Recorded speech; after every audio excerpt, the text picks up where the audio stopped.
നിലമ്പൂരിൽ മത്സരത്തിനുറച്ച് പി.വി. അൻവർ കത്രിക ചിഹ്നത്തിലാണ് മത്സരിക്കുന്നത്. പി.വി. അൻവറിന്റെ അപരൻ പത്രിക പിൻവലിച്ചു. 10 സ്ഥാനാർത്ഥികളാണ് നിലമ്പൂരിൽ മത്സര രംഗത്തുള്ളത്. പത്രിക പിൻവലിക്കാനുള്ള അവസാന നിമിഷം വരെ ആകാംക്ഷ നിലനിർത്തിക്കൊണ്ടായിരുന്നു പി.വി. അൻവർ മത്സര രംഗത്ത് ഉറച്ചു നിന്നത്. മത്സരത്തിൽ നിന്ന് പിന്മാറാൻ 2026 UDF അധികാരത്തിൽ വന്നാൽ ആഭ്യന്തരമന്ത്രി സ്ഥാനമോ വനം വകുപ്പോ വേണമെന്ന ആവശ്യവും ഉയർന്നു. അവസാനം ഒരു പിണറായിയെ അധികാരത്തിൽ നിന്ന് ഇറക്കാൻ മുക്കാൽ പിണറായിയെ കയറ്റാൻ സാധിക്കില്ലെന്ന് VD സതീശനെതിരെ ആഞ്ഞടിച്ച് അൻവർ മത്സരത്തിൽ ഉറച്ചു. ഒരു വലിയ പിണറായിയെ മാറ്റുമ്പോ ഒരു മുക്കാ പിണറായിയെ സ്ഥാപിക്കാൻ ഞാൻ തയ്യാറല്ല. ഇവിടുത്തെ UDFന്റെ സ്റ്റേറ്റ് ചെയർമാൻ മുക്കാ പിണറായിയാണ്. അത് കേരളത്തിലെ ജനങ്ങൾക്ക് ബോധ്യപ്പെട്ടിട്ടുണ്ടല്ലോ. UDFന്റെ ആ സ്ഥിതിയിൽ UDFനെ കൊണ്ടുപോയി നാളെ UDF അധികാരത്തിൽ വന്നിട്ട് ഇവരാണിത് കൈകാര്യം ചെയ്യുന്നതെങ്കിൽ ഈ അജിത് കുമാറും ഈ സുജിത് ദാസും ഒക്കെ തന്നെയാണ് ആഭ്യന്തരം കൈകാര്യം ചെയ്യുന്നതെങ്കിൽ എന്തിനാണ് ഈ പോരാട്ടം? എന്തിനു വേണ്ടിയാണ് ഈ പോരാട്ടം? ഈ മലയോര കർഷകരോട് ഇതാണ് നിലപാടെങ്കിൽ എന്തിനീ ഞാനീ നടത്തുന്ന ഈ പോരാട്ടം? എന്തർത്ഥം? അവിടെയാണ് പ്രശ്നം. CPM കോൺഗ്രസ് നേതൃത്വം തന്നെ കത്രിക പൂട്ടിയെന്ന് പറഞ്ഞ അൻവറിന് തെരഞ്ഞെടുപ്പ് കമ്മീഷൻ കത്രിക തന്നെ ചിഹ്നമായി അനുവദിച്ചു. നേരത്തെ 2 തവണ മത്സരിച്ചപ്പോഴും ലഭിച്ച ഓട്ടോറിക്ഷ ചിഹ്നത്തോടായിരുന്നു താല്പര്യമെങ്കിലും കേരള കോൺഗ്രസ് ജോസഫ് വിഭാഗത്തിന് അത് ചിഹ്നമായി അനുവദിച്ചതിനാൽ അൻവറിന് ലഭിച്ചില്ല. ചിഹ്നം ലഭിച്ചതോടെ ബോർഡുകളും പോസ്റ്ററുകളുമായി അണികളും സജീവമായി. അൻവറിന്റെ അപരനടക്കം 4 സ്ഥാനാർത്ഥികൾ പത്രിക പിൻവലിച്ചതോടെ 10 പേരാണ് മത്സര രംഗത്തുള്ളത്. അമൃത ന്യൂസ്, മലപ്പുറം. പ്രാദേശിക വികസന വിഷയങ്ങൾക്കപ്പുറം സംസ്ഥാന രാഷ്ട്രീയത്തെ തന്നെ പിടിച്ചുകുലുക്കി വിവാദങ്ങളാണ് നിലമ്പൂർ ഉപതെരഞ്ഞെടുപ്പിലും ചർച്ചാ വിഷയം. മലപ്പുറത്തിനെതിരായ മുഖ്യമന്ത്രിയുടെ പരാമർശം UDF തെരഞ്ഞെടുപ്പ് പ്രചരണത്തിൽ ആയുധമാക്കുകയാണ്. M. സ്വരാജ് അക്കാര്യത്തിൽ നിലപാട് വ്യക്തമാക്കണമെന്നാണ് യൂത്ത് കോൺഗ്രസും യൂത്ത് ലീഗും ആവശ്യപ്പെടുന്നത്. അതേസമയം മലപ്പുറം ജില്ലാ രൂപീകരണത്തിനെതിരെ ആര്യാടൻ മുഹമ്മദ് ഉൾപ്പെടെ നടത്തിയ പ്രതിഷേധമുയർത്തിയാണ് CPMന്റെ പ്രതിരോധം. സംസ്ഥാനത്തെ വികസന വിഷയങ്ങൾ, സർക്കാരിനെതിരായ ആരോപണങ്ങൾ എന്നിവയ്ക്കപ്പുറത്തേക്ക് മുഖ്യമന്ത്രിയും CPM നേതാക്കളും മലപ്പുറത്തിനെതിരെ നടത്തിയ പരാമർശങ്ങൾ കൂടി തെരഞ്ഞെടുപ്പിൽ ആയുധമാക്കുകയാണ് UDF.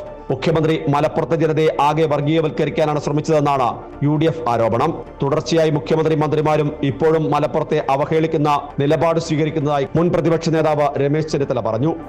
തുടർച്ചയായി മലപ്പുറം ജില്ലയിലെ ജനങ്ങളെ ആക്ഷേപിക്കുകയും അപമാനിക്കുകയും ചെയ്യാണ് കേരളത്തിൻ്റെ മുഖ്യമന്ത്രിയും CPMും ചെയ്യുന്നു. അദ്ദേഹത്തിൻ്റെ പ്രസംഗത്തിൽ ഇതുവരെ അദ്ദേഹം മാപ്പ് ചോദിച്ചിട്ടില്ല. മലപ്പുറം ജില്ലയിലെ ജനങ്ങൾ ആരെയാണ് വഞ്ചിച്ചത്? മലപ്പുറം ജില്ലയിലെ ജനങ്ങൾ ചതിയന്മാരാണെന്ന് അദ്ദേഹം പറഞ്ഞു. അതുപോലെ നിരന്തരമായി മലപ്പുറം ജില്ലയിലെ ജനങ്ങളെ അപമാനിക്കുകയും ആക്ഷേപിക്കുകയും ഇപ്പോൾ ചതിയന്മാരാണെന്ന് പറയുകയും ചെയ്ത മുഖ്യമന്ത്രി തന്റെ വാദങ്ങൾ പിൻവലിച്ച് മാപ്പ് പറയണം. CPM സ്ഥാനാർത്ഥിയായ M. സ്വരാജ് പോലും മുഖ്യമന്ത്രിയുടെ ആരോപണത്തെക്കുറിച്ച് മറുപടി പറയുന്നില്ല എന്നാണ് യൂത്ത് ലീഗും യൂത്ത് കോൺഗ്രസും ആരോപിക്കുന്നത്.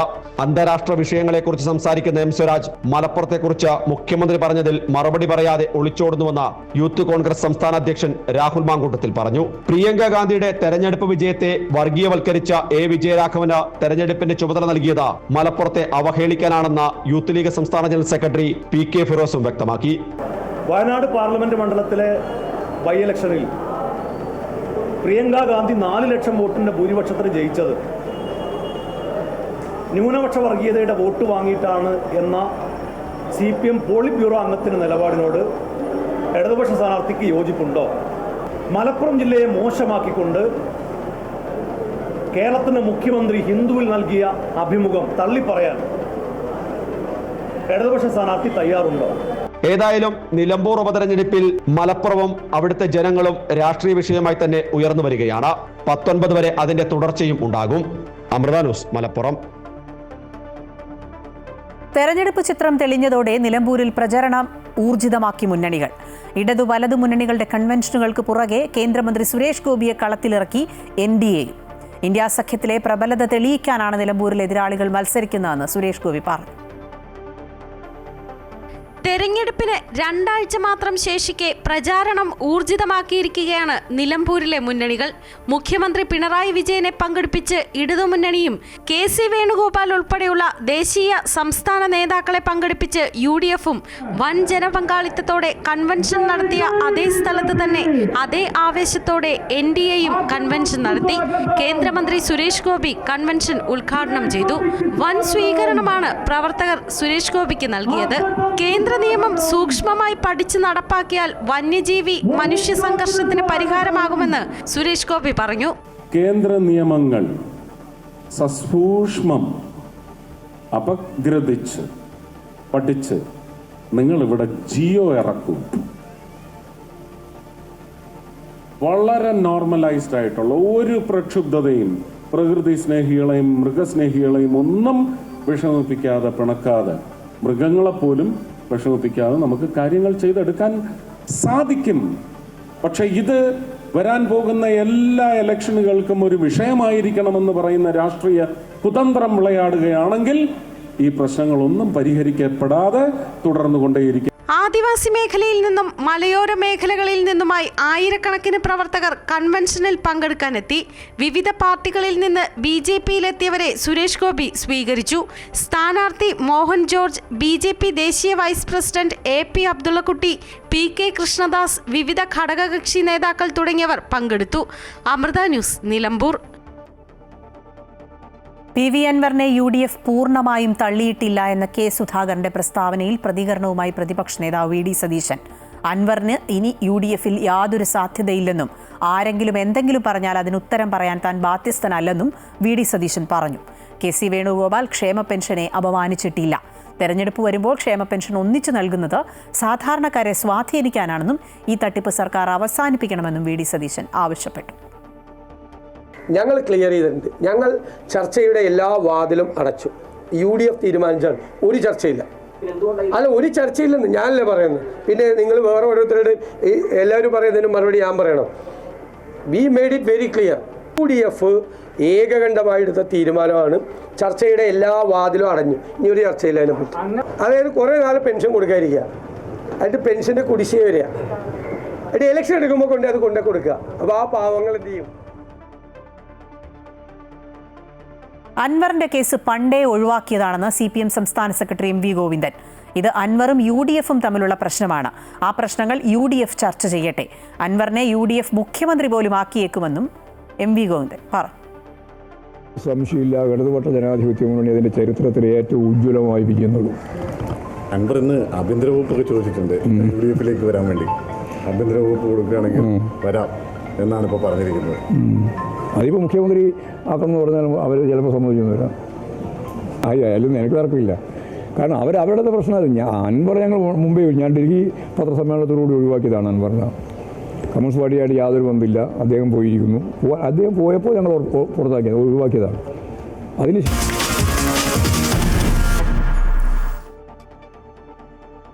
സർക്കാർ ഗവർണർ പോര് വീണ്ടും.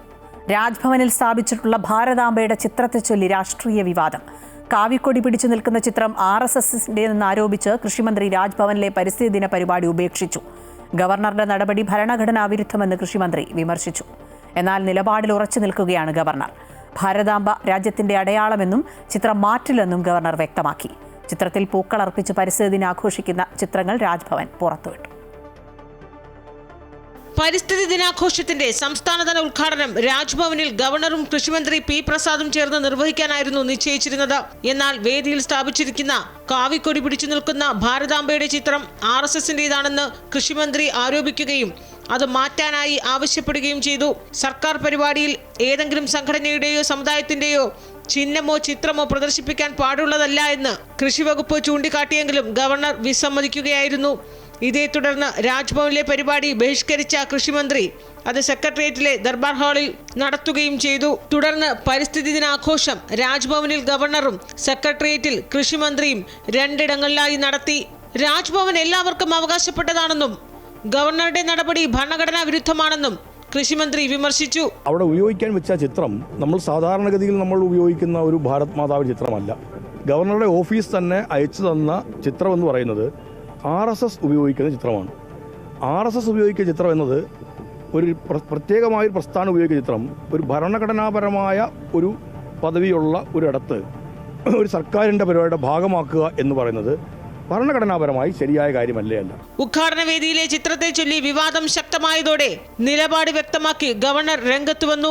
ഭാരതാംബ രാജ്യത്തിന്റെ അടയാളമാണെന്നും രാജ്ഭവനിൽ നിന്ന് മാറ്റില്ലെന്നും ഗവർണർ നിലപാട് കടുപ്പിച്ചു. പരിസ്ഥിതി ദിനാഘോഷത്തിൽ പങ്കെടുക്കാത്ത കൃഷിമന്ത്രിയെ ഗവർണർ വിമർശിക്കുകയും ചെയ്തു.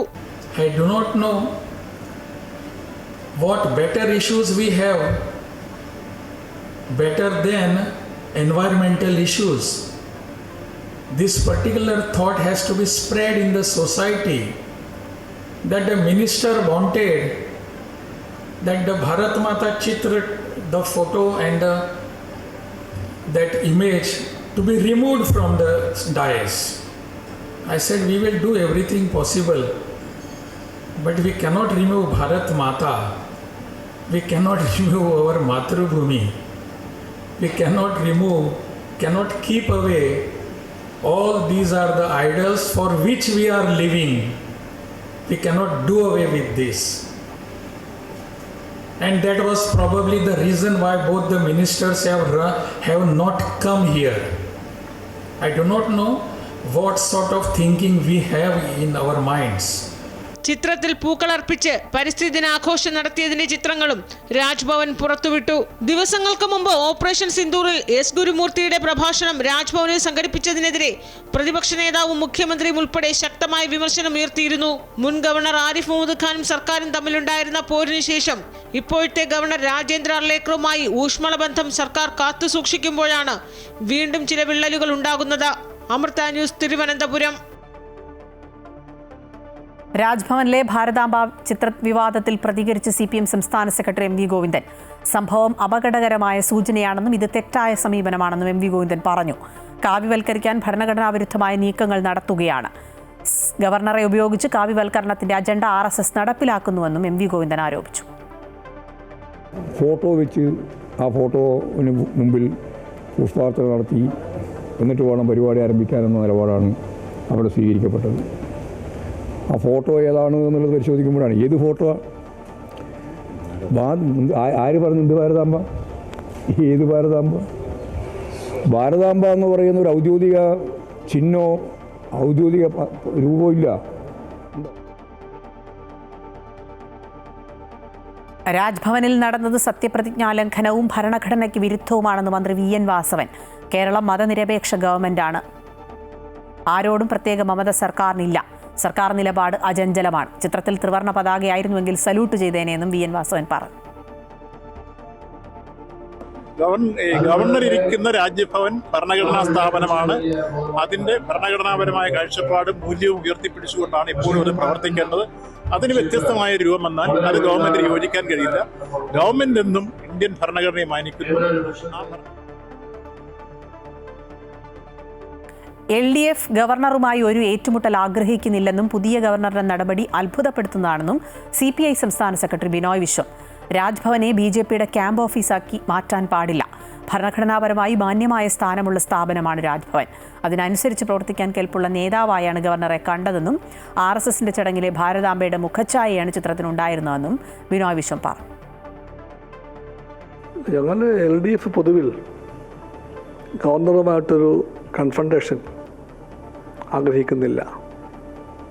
സംസ്ഥാന സർക്കാരും ഗവർണറും കൂടി സ്ഥിരമായി ഏറ്റുമുട്ടിക്കൊണ്ട് പോകാവൂ എന്ന് ഞങ്ങൾ ആഗ്രഹിക്കുന്നില്ല. അതുകൊണ്ട് തന്നെ പുതിയ ഗവർണറുടെ ഈ നടപടി ഞങ്ങൾ അത്ഭുതപ്പെടുത്തുന്നുണ്ട്. മന്ത്രി P. പ്രസാദിന്റെ ഭാരതാംബ പ്രസ്താവനയ്ക്ക് മറുപടിയുമായി കുമ്മനം രാജശേഖരൻ. ഭാരത് മാതാ സങ്കല്പം പുതിയ കാര്യമല്ല എന്ന് കുമ്മനം രാജശേഖരൻ പറഞ്ഞു. വർഷങ്ങളായി ജനങ്ങൾ ജന്മനാടിനെ അമ്മയായി കരുതുന്നു. എന്തുകൊണ്ടാണ് മന്ത്രി ഇങ്ങനെ പറയുന്നത് എന്നറിയില്ല. ഒരു കാലത്ത് കമ്മ്യൂണിസ്റ്റുകാർ പോലും ഭാരത് മാതാ കി ജയ് എന്ന് വിളിച്ചിരുന്നുവെന്നും കുമ്മനം പറഞ്ഞു. ഭാരത് മാതാ സങ്കല്പം അതൊരു പുതിയ കണ്ടുപിടുത്തമൊന്നുമല്ല. വർഷക്കാലമായി ഈ ഭാരതത്തിലെ ജനങ്ങൾ സ്വന്തം നാടിനെ അമ്മയായി കരുതിയിട്ടുണ്ട്. സ്വാതന്ത്ര്യ സമര പ്രക്ഷോഭകാലത്ത് ഭാരത് മാതാ കി ജയ് എന്ന് വിളിച്ചുകൊണ്ട് തന്നെയാണ് ജനങ്ങളിൽ ദേശാഭിമാനവും രാജ്യസ്നേഹവും ജ്വലിപ്പിച്ചത്. അവരുടെ ഹൃദയങ്ങളിൽ നാടിനെ സ്നേഹിക്കുന്ന ഒരവബോധമുണ്ടാക്കാൻ പ്രേരണ ചെലുത്തുന്ന ഒരു പ്രചോദന സ്രോതസ്സായി എന്നുമെന്നും ഭാരത് മാതാ സങ്കല്പമുണ്ടായിരുന്നു.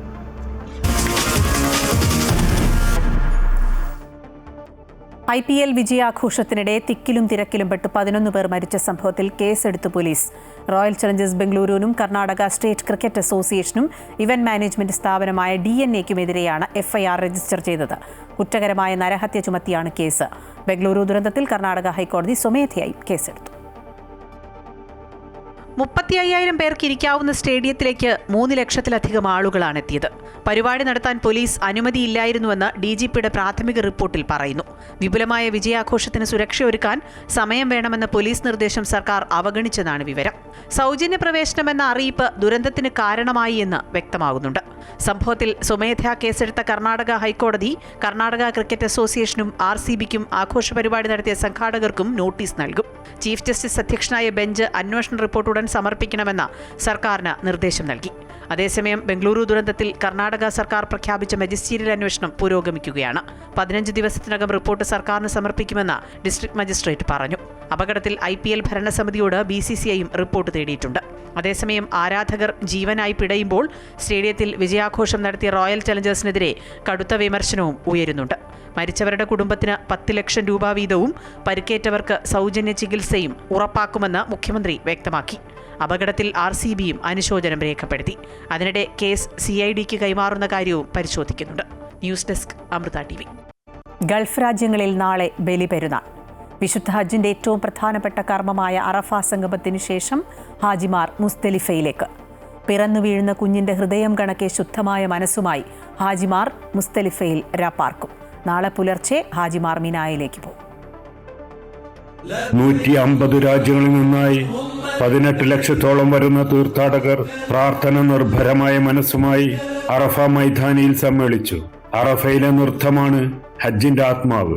ഹാജിമാർ ജീവിതത്തിലെ പാപങ്ങളത്രയും കണ്ണീർ പൊഴിച്ച് പശ്ചാത്തലത്തോടെ ഏറ്റുപറഞ്ഞു പ്രാർത്ഥനാ നിരതരായി.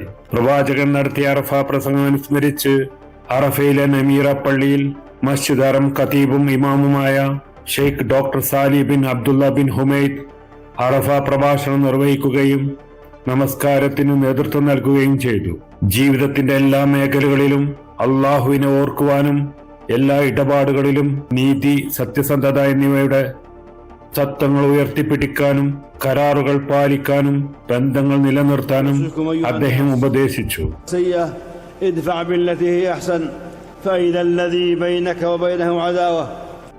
അറഫയിലെ ഇമാം നടത്തിയ പ്രഭാഷണം 34 ഭാഷകളിൽ തത്സമയം വഴിമാറ്റം ചെയ്തിരുന്നു.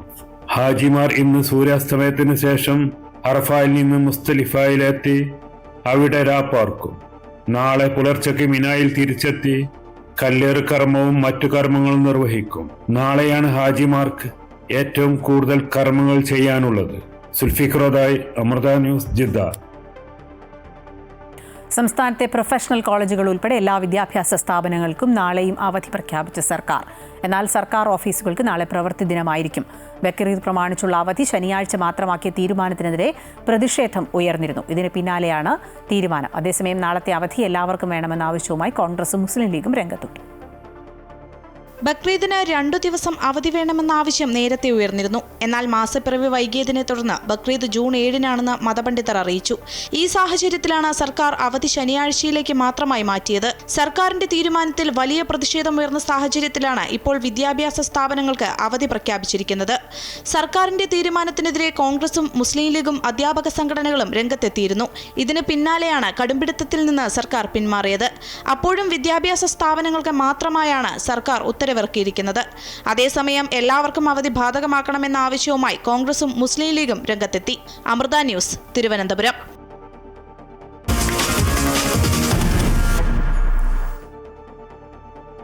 കൊച്ചി തീരത്തിനടുത്ത് അറബിക്കടലിൽ മുങ്ങിയ കപ്പലിലെ കണ്ടെയ്നറുകളിലുള്ള വസ്തുക്കളുടെ പട്ടിക സംസ്ഥാന സർക്കാർ പുറത്തുവിട്ടു.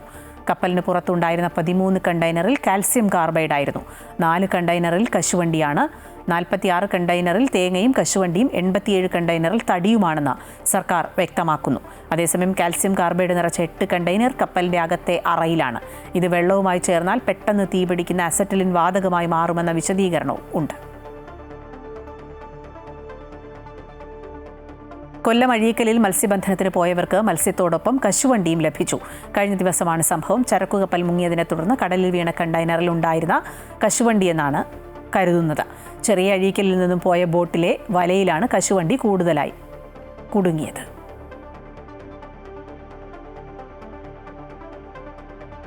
സംസ്ഥാനത്ത് ട്രോളിംഗ് ഏർപ്പെടുത്താൻ മന്ത്രിസഭാ തീരുമാനം. ജൂൺ 10 മുതൽ ജൂലൈ 31 വരെയാണ് കേരള തീരത്ത് ട്രോളിംഗ് നിരോധനം. ജൂൺ 9 അർദ്ധരാത്രി മുതൽ 52 ദിവസമാണ് സംസ്ഥാനത്ത് ട്രോളിംഗ് നിരോധിച്ചിരിക്കുന്നത്. ഈ കാലയളവിൽ യന്ത്രവൽകൃത ബോട്ടുകൾ കടലിൽ പോകാനോ മത്സ്യബന്ധനം നടത്താനോ പാടില്ല. എന്നാൽ സാധാരണ വള്ളങ്ങളും ഇൻബോർഡ് വള്ളങ്ങളും ഉപയോഗിച്ച് മത്സ്യബന്ധനം നടത്താം. ഇൻബോർഡ് വള്ളങ്ങൾ ഒരു കാരിയർ വള്ളം മാത്രം ഉപയോഗിക്കണം. 2 ചെറുവള്ളങ്ങൾ ഉപയോഗിച്ചുള്ള പെയർ ട്രോളിംഗും നിയമവിരുദ്ധമായ മറ്റ് മത്സ്യബന്ധന രീതികളും സ്വീകരിക്കരുത്. അത്തരം നിയമലംഘനങ്ങൾക്കെതിരെ കർശന നടപടിയെടുക്കും. മത്സ്യബന്ധനം നടത്തുന്ന ഇതര സംസ്ഥാന ബോട്ടുകൾ ജൂൺ 9 മുമ്പ് തീരം വിടണം. ട്രോളിംഗ് നിരോധന കാലത്ത് ബോട്ടുകൾക്ക് ഡീസൽ നൽകുന്നതും വിലക്കിയിട്ടുണ്ട്. ഈ കാലയളവിൽ തൊഴിൽ നഷ്ടമാകുന്ന മത്സ്യത്തൊഴിലാളികൾക്ക് സൗജന്യ റേഷൻ അനുവദിക്കുന്നതിന് ഫിഷറീസ് വകുപ്പിൽ നിന്ന് പട്ടിക കിട്ടുന്ന മുറയ്ക്ക് സിവിൽ സപ്ലൈസ് നടപടിയെടുക്കും. നിയമലംഘനം തടയാനും നിരോധനം നടപ്പാക്കാനും കൂടുതൽ പോലീസ് സേനയെ ആവശ്യമെങ്കിൽ വിന്യസിക്കുമെന്നും അധികൃതർ അറിയിച്ചു. മീനുകളുടെ പ്രജനന കാലഘട്ടത്തിൽ മത്സ്യസമ്പത്ത് വർദ്ധിക്കാനായാണ് കേന്ദ്ര സർക്കാർ ട്രോളിംഗ് നിരോധനം ഏർപ്പെടുത്തിയിരിക്കുന്നത്. അമൃത ന്യൂസ്, തിരുവനന്തപുരം.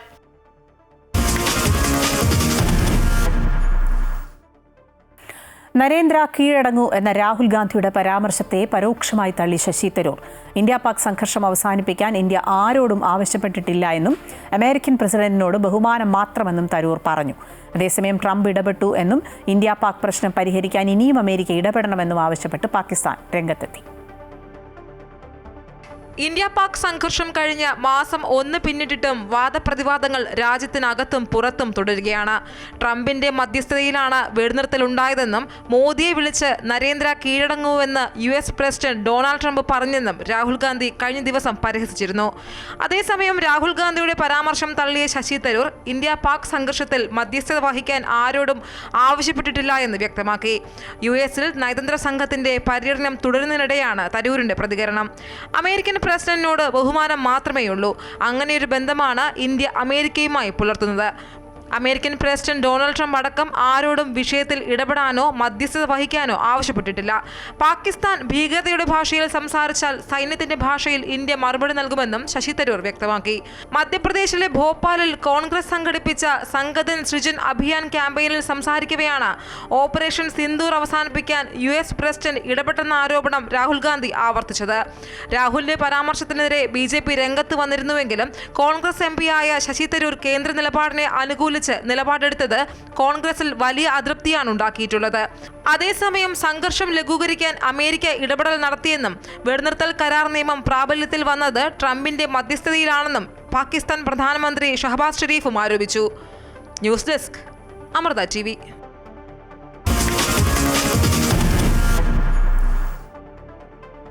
ലോകത്തിലെ ഏറ്റവും ഉയരമുള്ള റെയിൽവേ പാലത്തിലൂടെ ഇനി കശ്മീരിലെത്താം. കശ്മീർ കെത്ര ട്രെയിൻ സർവീസ് പ്രധാനമന്ത്രി നരേന്ദ്രമോദി നാളെ ഫ്ളാഗ് ഓഫ് ചെയ്യും. ലോകത്തിലെ ഏറ്റവും ഉയരം കൂടിയ റെയിൽവേ പാലമായ ചെനാബ് പാലവും മോദി നാടിന് സമർപ്പിക്കും. നൂറ്റാണ്ടിന്റെ വിസ്മയമായ ശിവാലിക് താഴ്വരയിലെ കഠിന വഴികളിലൂടെ തീവണ്ടിപ്പാത നിർമ്മിക്കാൻ 1 നൂറ്റാണ്ട് മുൻപ് കശ്മീരിലെ രാജാക്കന്മാർ കണ്ട സ്വപ്നമാണ് യാഥാർത്ഥ്യമാകാൻ പോകുന്നത്. കശ്മീരിലെ സങ്കൽദാനിൽ നിന്ന് റിയാസി ജില്ലയിലെ കത്രയിലേക്കാണ് റെയിൽപാത. വന്ദേ ഭാരതാണ് ആദ്യം ഓടുക. ലോകത്തെ ഏറ്റവും ഉയരത്തിലുള്ള റെയിൽവേ ആർച്ച് പാലം എന്ന വിശേഷണമുള്ള ചെനാബ് പാലത്തിലൂടെയാണ് പാത. ചെനാബ് പാലത്തിന്റെ ഉദ്ഘാടനവും പ്രധാനമന്ത്രി നിർവഹിക്കും.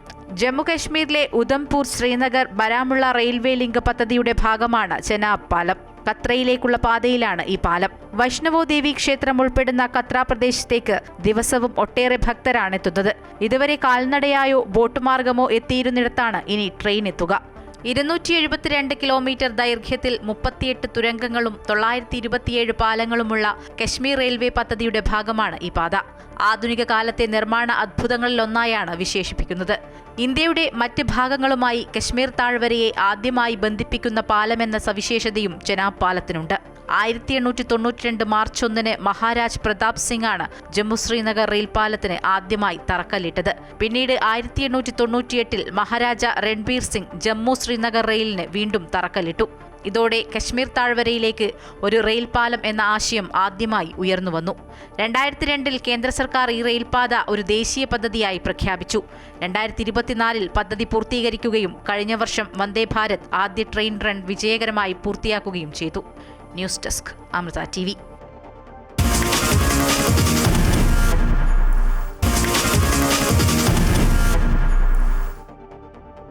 അമേരിക്കയിലേക്ക് 12 രാജ്യങ്ങളിൽ നിന്നുള്ള പൗരന്മാർക്ക് യാത്രാവിലക്ക് ഏർപ്പെടുത്തിയ തീരുമാനത്തിൽ ഇളവ് പ്രഖ്യാപിച്ച് പ്രസിഡന്റ് ഡൊണാൾഡ് ട്രംപ്.